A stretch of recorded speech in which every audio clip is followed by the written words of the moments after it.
So last night was the first debate between Ted Cruz and Beto O'Rourke in Texas, who is going for Cruz's Senate seat.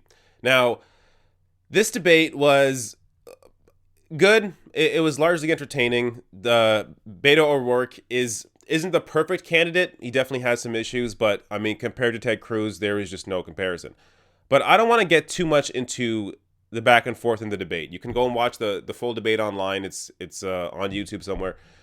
What I want to talk about is something that Ted Cruz brought up in this debate that the more I looked into it, I could not believe the extent to which Ted Cruz just completely lacks any morality whatsoever.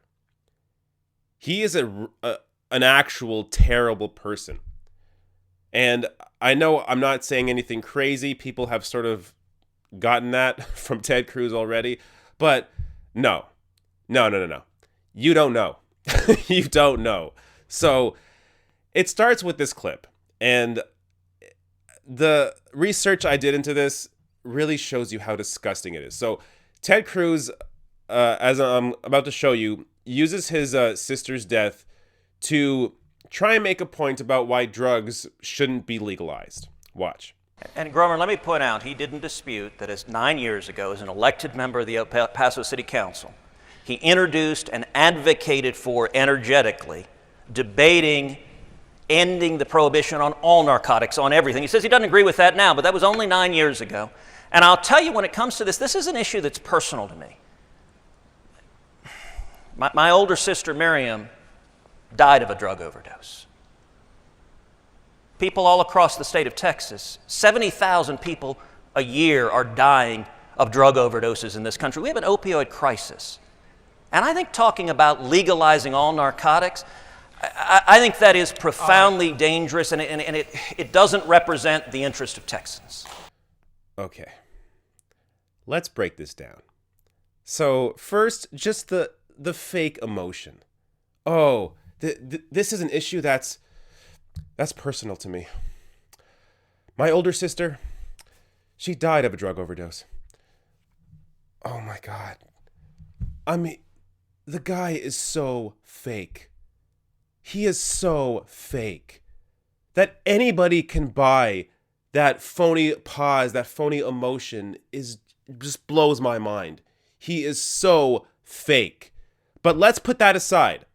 Let's say that this whole story or let's actually look at what this story is. So, first of all, okay, let's say she did die of a drug overdose. What does that have to do with decriminalizing drugs? Now you may say, oh, but if the drugs were criminalized, then she wouldn't have got her hands on them. Well, she died from pain pills. Prescription medication. She died from prescription medication, which I'm about to show you. And not only were they prescription. So first off, is Ted Cruz pushing to make pain pills illegal? No. So the whole point he's trying to make, he's trying to shoehorn his sister's death into pushing to keep drugs illegal that should be decriminalized. But the point doesn't even make any sense, because the way that his sister died was from legal prescription pain pills. But it gets better. She didn't even die of an overdose. So this is reporting from McClatchy. Miriam Cruz's death was certainly untimely. According to Brian Razzie, chief administrator of the Delaware County Medical Examiner Office, quote, "This is an accident due to mixed prescription drug intoxication. There was no suicidal history," he said, and she had been prescribed drugs for back pain and anxiety. Okay, wait, what? She did not die of an overdose. She mixed two prescription drugs together that she was taking for actual issues that she had, and that's how she died. In fact, at the time, which I'm going to get to in a minute here, she wasn't even dealing with addiction. So just to clear up the differences between what combined drug intoxication and overdoses, combined drug intoxication, also known as multiple drug intake or lethal intoxication, is an unnatural cause of human death.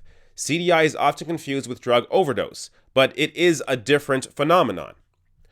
Okay, so he has used his sister's death, which was not due to an overdose, but in fact due to mixing two drugs together that shouldn't have been mixed together, which, by the way, happens a lot. Oftentimes, people will go to either different doctors or even the same doctor that makes a mistake and prescribes two drugs that should not be taken together. And then that person dies from that. This happens on a regular basis.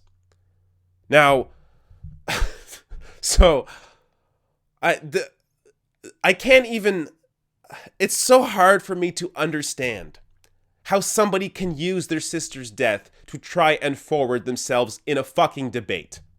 To make a debate point, he has to lie about his sister's death. Now, a little more information about around his sister. So his sister wasn't a perfect person. So in her youth, she had issues with she had been in the wrong crowd. She had shoplifted before.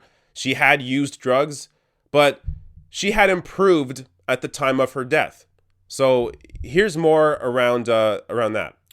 Cruz and Raphael picked her up, took her to Denny's, and tried to, quote, talk some sense to her, but were unsuccessful. I told Miriam she needed to stop wallowing in self-pity and do what was needed for her son, Cruz writes. Instead, Cruz took action of his own. He took out a large advance on his credit card and put Joey into military school at Valley Forge Military Academy. A year later, Miriam improved and was able to take care of Joey again. But in 2011, she accidentally overdosed on drugs and died. Joey now works in a chocolate factory in Pennsylvania. Okay, so first of all, again, this reporting about her overdosing, that simply comes from Ted Cruz's book that he released right before he ran for president. Now, which is another piece I'm going to get to in a minute here. But so the whole overdose line is not real. That's not why she died. She died because she mixed the wrong drugs together. Yet Ted Cruz has used that and has turned it into an overdose story to try and gain affection from voters. Now, there is more evidence around more evidence around how Ted Cruz is very likely lying about this entire thing. So here's more reporting from McClatchy. Ted Cruz's other half-sister, Roxana Cruz, 52, is a medical doctor who practices as an internist in Greenville, Texas, 45 miles northeast of Dallas. Asked if she was available to speak about her brother, her office manager, Cindy Paxton, said, "Dr. Cruz is here to practice medicine, and she is here to see and treat her patients. Other than that, she has no comment." Okay, so his other half-sister won't even talk to the media about this. Now, how about Joey, the son of his sister who died from not an overdose? So here is what Joey's up to. Marion Cruz's son, Joe Maycopet, 30, said in a brief interview that he would see Ted Cruz when he was growing up. Asked what the relationship was like, he said, "I guess like a normal uncle-nephew relationship." He said they were close and that he learned of the presidential announcement just like everybody else from social media. So Ted Cruz is so close with his deceased sister's son that her son learned about Ted Cruz's presidential run from social media. Now, I don't know about you, but if my uncle was running for president, I think I would know about that. I don't think I would learn about that from social media. So Ted Cruz doesn't even have a close relationship with the son of his deceased sister that he is so emotional about. Now, while I was researching this, I noticed something very interesting. The stories about Ted Cruz and his sister came up at very strategic times in the media. So, while Ted Cruz was launching his bid for the presidency in July of 2015, this is when Ted Cruz first started to talk about his sister. So this from Politico. Ted Cruz opens up about his sister's death, and that was on July 29th, 2015, around the time that Ted Cruz was launching his bid for the presidency. Then again, a few days before the New Hampshire primary, after riding a high from the Iowa caucus win, stories popped up everywhere about Cruz discussing his sister's death in a New Hampshire church. Here's from CNN. Cruz shares emotional story of half-sister's death after battling drug addiction. This man is incredible. And I don't mean incredible in a good way. Ted Cruz is the spawn of Satan. This is incredibly gross. I just don't even understand how somebody can operate this way. Now, looking at Ted Cruz's history and just who he is, this is not surprising. Amazingly. But even though it's not surprising, it's still just as disgusting that somebody would use their sister, who did not die of a drug addiction, pretend that she did in fact die of a drug overdose because she had an addiction, and then use that, even though, again, it was based on prescription pills that are legal, use that as a way to talk about how drugs should stay criminalized and you shouldn't decriminalize them.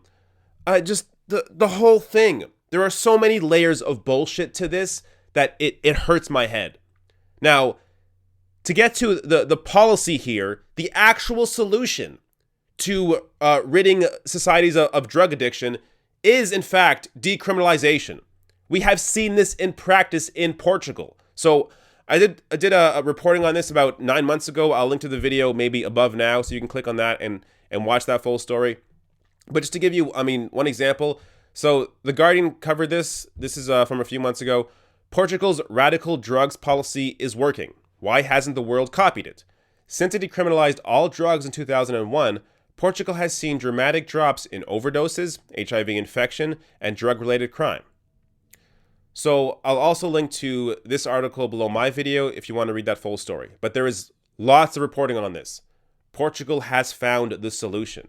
They realize that when you decriminalize drugs and put money into healthcare, what you do is you take the stigma away from addicts, and you no longer treat addicts as outcasts from society, but you treat them as people with addiction issues. And you realize that people have addiction issues because they are dealing with underlying problems, whether it's depression, anxiety, or maybe a history of abuse in their family. Whatever it is, the drugs are not the problem.